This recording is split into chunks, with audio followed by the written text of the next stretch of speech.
Lee Sepe po, nagtatrabaho sa isang ad agency, subalit nagsusulat sa tuwing may oras na mahuhuli.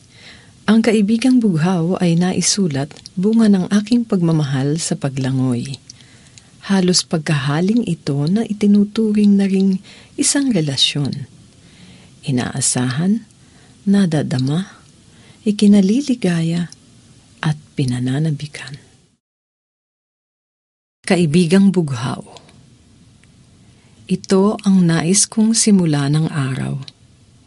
Umagang tahimik at pabulong lamang ang hangin, mahinhin at paminsan-minsan lamang ang huni ng mga ibon, at nagkakasundo pa ang mga puno na wag munang iwagayway ang nakaabang na mga sanga.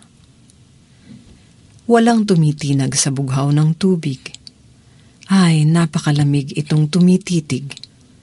Buong tapang kong idinampi ang dulo ng aking mga daliri, hinagod ng aking paa, at ang naghihintay nitong lambing ay nagsimulang gumalaw, papalayo at papalayo pa, at ako ay napangiti.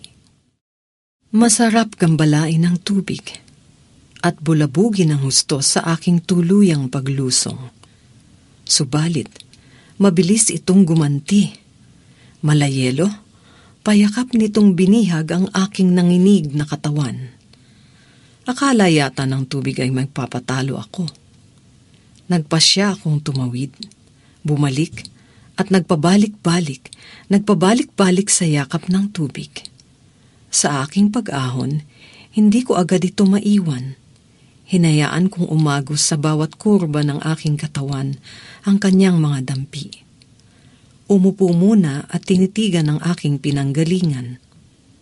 May buong pagnanasang bumalik muli. Kung maaari lamang, sanang wag nang umalis. Kaya't paglisan ko'y parating iniiwan ang pangako ng pagbabalik. Sa yakap ng tubig, habang mahinhin at minsan lamang ang huni ng mga ibon. Pabulong ang sipol ng hangin, habang patuloy ang pag-aabang ng mga sanga sa pagwagayway.